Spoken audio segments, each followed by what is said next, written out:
Hi, it's Tiffany from HistoricIndianapolis.com. Welcome to Herron-Morton Place.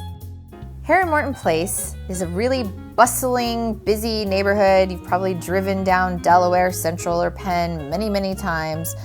You'd probably be surprised to learn that it was once a popular picnic spot and also the farm of Indianapolis's first mayor, and would later become the state fairgrounds and then a Civil War training camp and Confederate prison camp before returning to its use as state fairgrounds and finally an elite neighborhood. So the name Herron-Morton is derived from two parts. The elite neighborhood that was formed was called Morton Place. It was platted in 1891 by three businessmen, Edward F. Claypool, Elijah Martindale, and Willard Hubbard. And they took the land between 19th and 22nd and Delaware to west side of Central and platted this neighborhood. And on Delaware, Alabama, and New Jersey streets, there were esplanades. You can still see an example of one if you go on New Jersey Street today. When Herron-Morton Place became an official neighborhood in the 70s, they added and expanded to Morton Place. So now it's 16th to 22nd and Penn to Central. In 1859, the State Board of Agriculture purchased what would become Morton Place for use as the state fairgrounds. So in 1861, Governor Morton wanted to help President Lincoln's plight to find soldiers for the Union side of the Civil War, and they requisitioned the land that was the state fairgrounds here in what became Morton Place.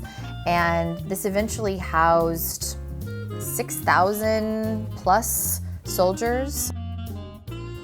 Next time you're in Herron-Morton Place, visit 19th and Talbot or 19th and Central, and you'll find these very interesting plaques that make mention and note of the existence of Camp Morton here on this spot.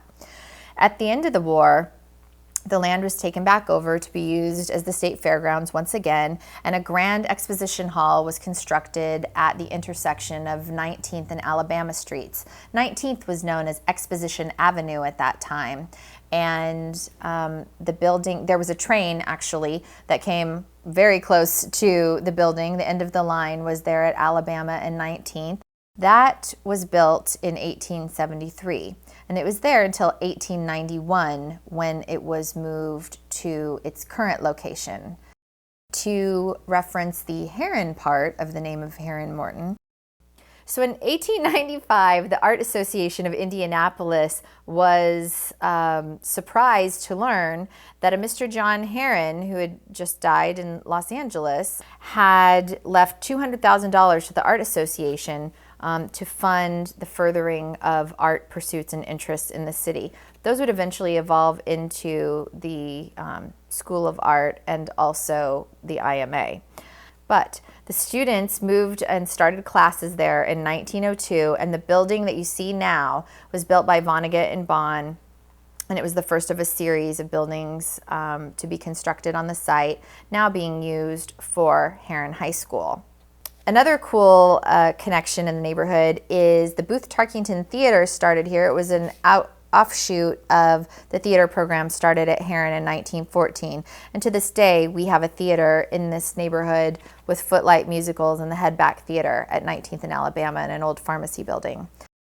There was a movement to resurrect and save this area, and in 1983, the neighborhood was put on the National Register of Historic Places. One of the offshoots of the Herron School of Art being in our neighborhood was that the Talbot Street Art Fair started here.